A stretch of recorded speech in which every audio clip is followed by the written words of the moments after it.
Okay, this part of our unit is going to deal with medications specifically related to the immune system.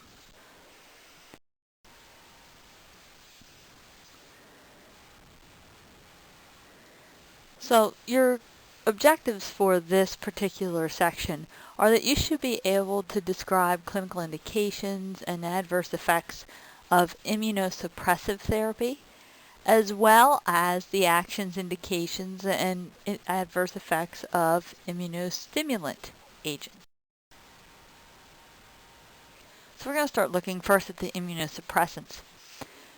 And the immunosuppressants are drugs that have the ability to suppress the immune response. They're useful in the treatment of severe allergic reactions, as well as in immune-based diseases, things such as multiple sclerosis, myasthenia gravis, and systemic lupus erythematosus. The other use that we have for them is that they are essential in preventing organ rejection following an organ transplant. During this time period after a transplant, the immune system becomes activated because it believes it has foreign tissue, which it does, in the body. And the inflammatory reaction can then lead to destruction of the body tissue and rejection of the transplanted organ. So people who receive organ transplants are pretty much in some type of immunosuppression for the rest of their lifespan.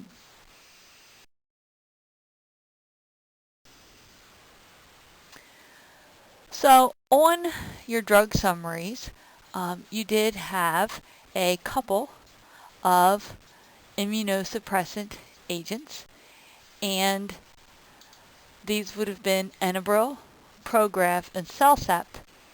And then in addition, another one that you should already be familiar with, because we've talked about it in the other units, are the corticosteroids. Enbrel is used primarily in the treatment of arthritis, and it works by binding to something called tumor necrosis factor, TNF. And TNF is a chemical mediator in the inflammatory response. So by binding with TNF, the inflammatory response is slowed down and hindered. So we get less inflammation. Again, works great for people with arthritis. Prograf, tacrolimus, is a medication that inhibits the T cell lymphocytes.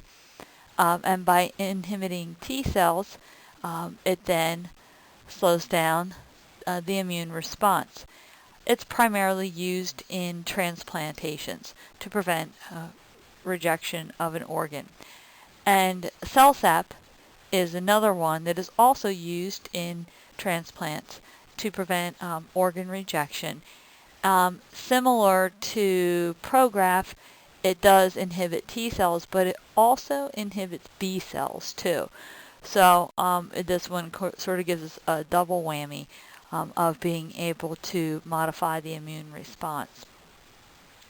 And then the corticosteroids, we briefly talked about this a little bit when we talked about the endocrine system.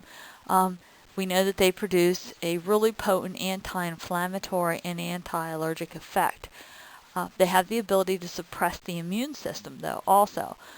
Prednisone is a very common one that we use in immunosuppression. One of the effects of the corticosteroids is it actually reduces the number of circulating lymphocytes in the blood.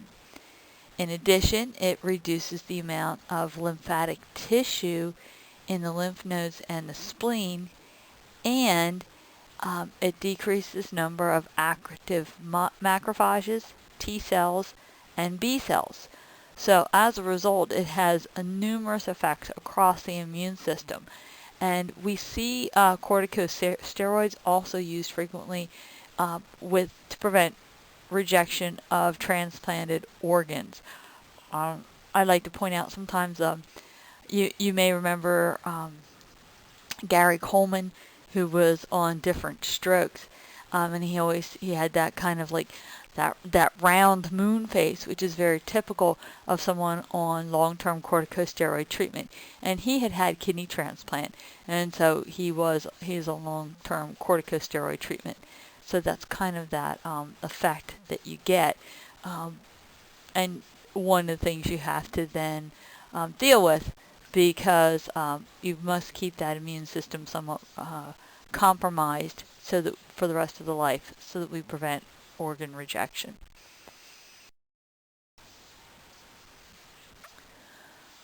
So someone's on immunosuppressive therapy.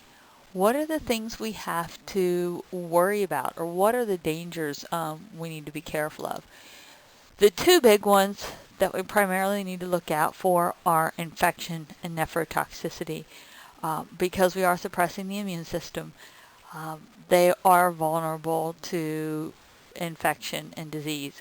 So we need to be very cautious and very careful with them, and advise them as such. And nephrotoxicity, many of these medications are really tough on the kidneys. So we do have to watch BUNs and creatinins and monitor kidney function.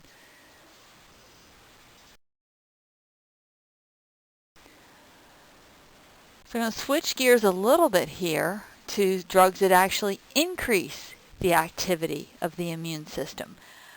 And why would we want to increase the activity of the immune system? Well, we have some disorders in where it is advantageous to do so, such as treatments of certain cancers, HIV or AIDS, where the immune system is compromised, and other conditions such that where we see people who have a compromised immune system. There are two primary immunostimulants that we use.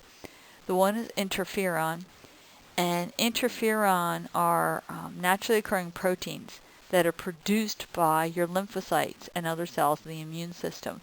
The interferons are a chemical mediator that are involved in the immune attack on infectious organisms and other foreign substances.